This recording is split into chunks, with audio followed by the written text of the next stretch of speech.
podcast focusing on the Yin Yang trilogy that takes place in the episodes. I'm Hannah Rademacher. I'm Timothy Stevenson. And I'm Daniel Broadbear.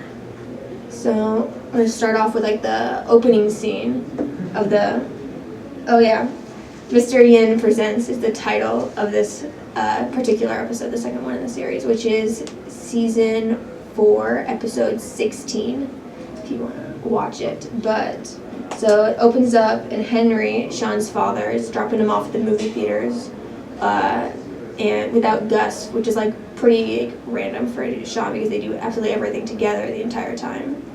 And he drops him off to go see Little Mermaid, when in reality Sean gets out of the car and goes and sees Psycho, the Hitchcock film, for like the first time, which is I don't know. It's just weird that he's like deceiving his father for the first time. Like, I guess not really for the first time, but like he's deceiving his father, which like something that doesn't really happen for Henry very often. Mm-hmm. Like he doesn't have the wool pulled over his eyes. Yeah. Right. Yeah. Sean always. He tries to trick his dad all the time, but his dad always catches him. So that was definitely interesting for him to not catch that one at the start. That's for sure. And then so after that, like the flashback, which is how most of the episodes start with like young Sean. They go back to like present day, and him and Gus are going to like the Hitchcock Film Festival at the same theater where he saw Psycho for the first time. And he's like being Sean, he's late, he's not really prepared at all, and he gets there and he only talks because he really only wants to see the scene in Psycho with like the shower or whatever. And I don't really understand like why that's so important to him, but I guess it's just like one of those Sean things that he finds interesting for some reason. Yeah, I think that's just Sean being a weird person. Or strange, or whatever you want to call it. Yeah, he's very strange. Regardless, though, in this episode, Yang is locked up now. Yeah. At the end of the first episode of the trilogy, Evening with Mr. Yang. Mm-hmm. So, the Yang serial killer is locked up. Yeah, she's gone. And so, Sean thinks it's all taken care of. Yeah, which was like, and of course, like, because in the first episode, if I recall, he says that he thinks that he is representing Yin, and like Yang doesn't ever like say like they disagree with that, so he's like all in the clear. He has no like qualms about what's going on. But it's not until after they get done with the movie and they go out and they run into Mary from the first episode, who is pretty important, and like he has not left Santa Barbara, and they go and get pie at some diner, and he brings on then the idea that there's actually Yin as well, and that Yang has not been at all, and that he's convinced that Yin's gonna like do something soon. And Sean and Gus like don't believe him because they have no reason to, because like one, they think that Mary's crazy, which like arguably he's a little crazy. Mm-hmm. But and two, like they think Ying's over, so they have no reason to like fret about it. But then the next morning, Sean gets the call and a crime scene, and they find the woman who served them at the diner dead in the position of the yin yang symbol. And like that's when like the whole thing just hits him all over again. And I guess it's pretty jarring for him because like, again, he thought the whole thing was done. He was not worried about it anymore. And just to be like blindsided by that is like pretty hard on him, I would say. Yeah, I'm pretty sure his reaction is immediately to just turn and leave. Like he's very adamant about them not playing these games anymore. Mm-hmm. He just wants out, and he doesn't want to be a part of it because of the toll that the last events took on him. Right, and I think that's very out of character for him, because as we see in almost every other episode, like he's always like begging for a case, you know, wanting to prove himself as a psychic. And I think that diner scene is also very important because we have two conflicting ideas there. Sean's idea where he's the yin to the yang, Mr. Yang, and Mary's idea where there's actually two serial killers out there, a yin and a yang, and they work together. And I think when he brought that idea to Sean just, we sort of saw a little bit of hesitance in his character, which is, again, out of character for him. Yeah. And he just, almost like he didn't want to believe it. No, 100%. Not that he didn't, but that he didn't want to believe it. Yeah. And so then after that whole debacle, like when they find the woman and they are convinced that there is a yin to the yang, and they go through investigating trying to figure out what it is, and they end up at Mary's house, and they find evidence that they think proves that Mary is yin, because like he's been talking the entire time. Well, I guess before that they go and see Yang.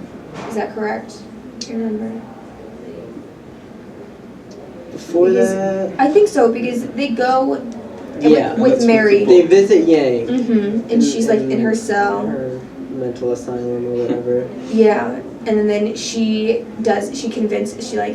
convinces him that that is not, it's not a copycat that's going out there. It's the actual, like, there's two of them. She did never worked alone, which then leads them to like be more suspicious of Mary, who like, why did he like know this? And I guess I kind of disregard the fact that he like spent so much of his life with Yang and like looking into her like murders, that they're kind of, because I think he just wants to wrap it up like so cleanly, and he doesn't want to think about it anymore.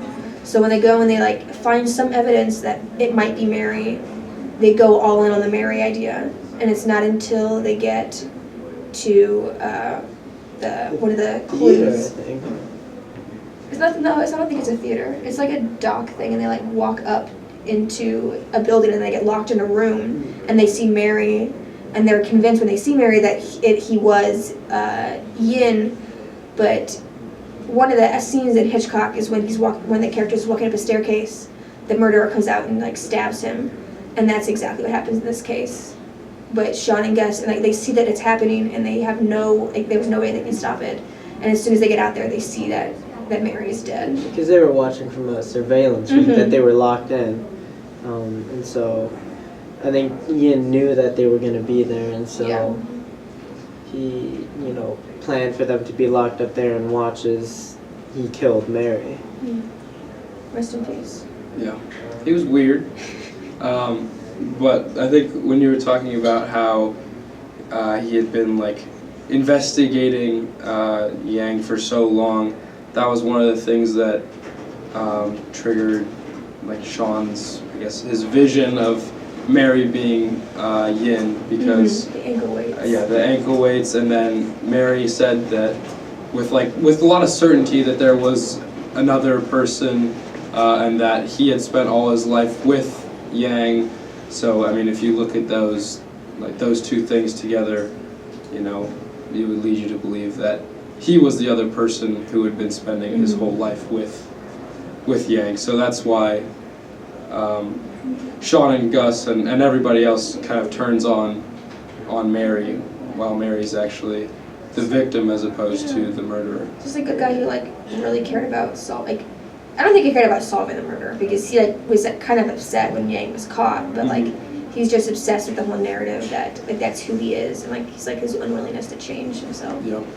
Right.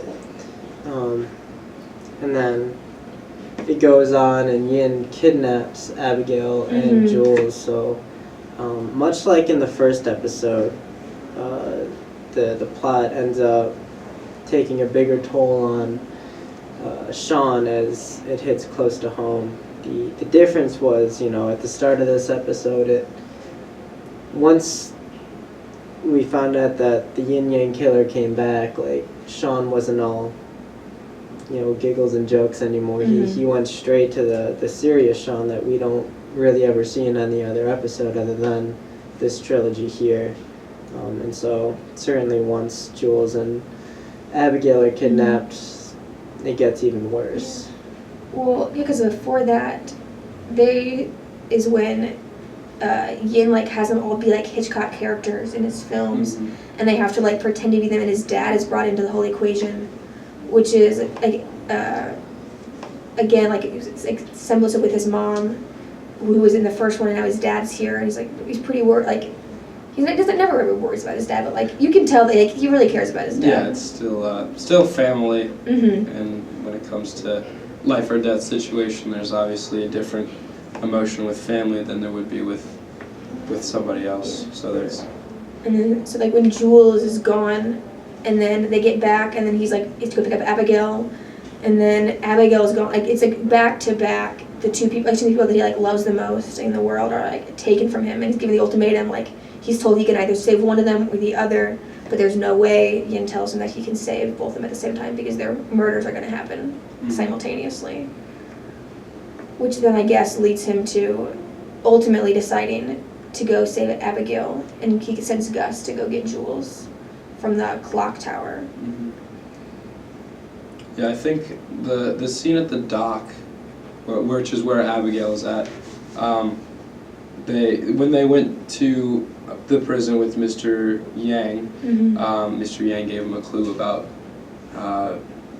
the finale kind of being at the dock. But at the dock, that's probably one of the scariest little scenes when he's face to face with Mr. Yin, and he just can't do anything to him. He has to go try to save Abigail instead of taking down the guy who's been doing all this to him. So it's just a scene where Sean's looking into a black mask. And there's a couple seconds where it lingers on that, and that's kind of like that's a pretty serious and intense scene. It's like, again, he's given a choice. He can either go save Abigail, or he can go get Yin, which ultimately might save another life. But you can't once you get to the point where you're like equating a life for a life, like you can't get into that headspace. You just have to do like what you know you can do at that point. And I think you brought up a good point when you mentioned Yang giving that clue. I think that's one of the first points, again, in the trilogy, where Sean was able to not trust Yang at all because she's crazy, but it plays a bigger part in this third episode when they have to put a little more faith in Yang than they ultimately want to. Yeah. But then at the end of the film, end of the episode, they go and they're able to save Juliet and Abigail, and then a heartbreaking scene happens after that when Abigail tells Sean that she doesn't think that she was ever to stay with him because she has so much that she wants to do in her life, and that she can't be worried about being murdered because of Sean. And not because of Sean, but Sean's line of work puts her in danger, and she can't deal with that. Yeah, she said something along the lines of needing to be alive to be able to do all the things that she wants to do, which is, very true. Yeah. So when you get put into certain situations that are life or death, even if you come out alive, it makes you question. Oh yeah, she's pretty shaken. Your current life situation. Yeah. And it was weird for Sean at that moment because he was willing to put in so much effort that because with Abigail at least he has so much history with her with not putting effort into their relationship, and now when he's finally willing to he'll do whatever that he can to keep her safe, and he's willing to do these things, and she tells him that there's no way that this is not going to happen. Yeah. And which is again out of character for Sean to really want to put a lot of effort into a relationship, you know. So that's the last scene in the second episode of the Yang trilogy.